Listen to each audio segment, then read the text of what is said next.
Almost every surgeon has seen this moment. A patient says, "Doctor, I didn't think it could be bleeding. I was not bleeding.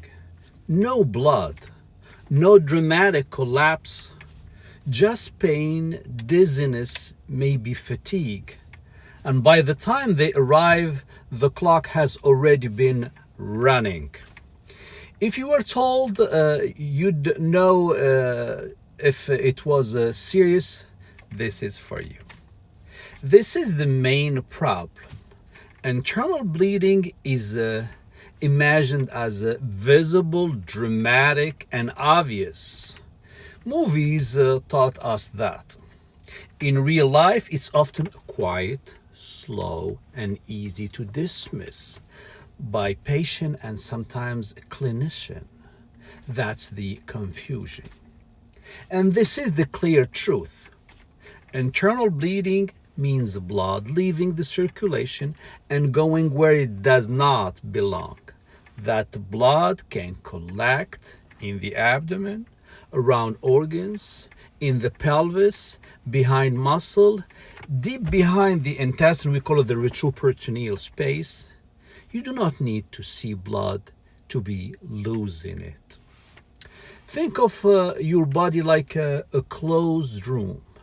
If a pipe breaks inside the wall, the floor can flood even though nothing is leaking outside.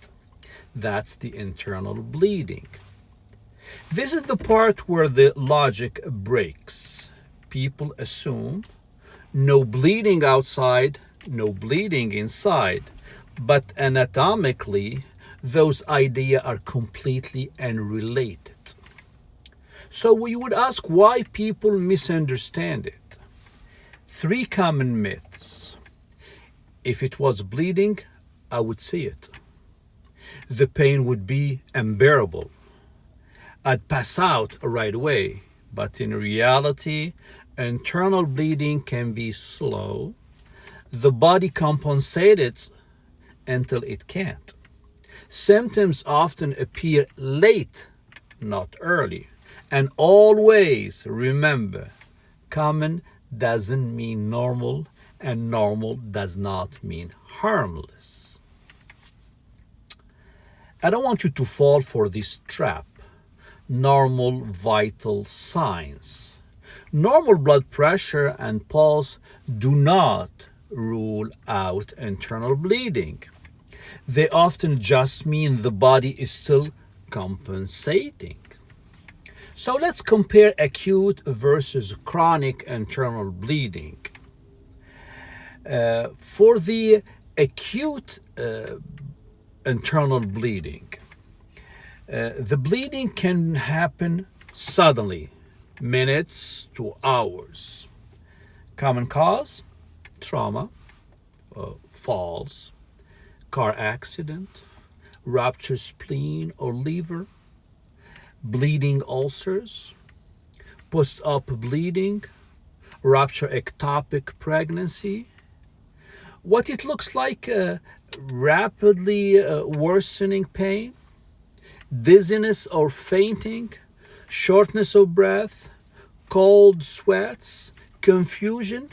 The key danger here: you cannot look stable, and you can look stable until you are not. So how about the chronic internal bleeding?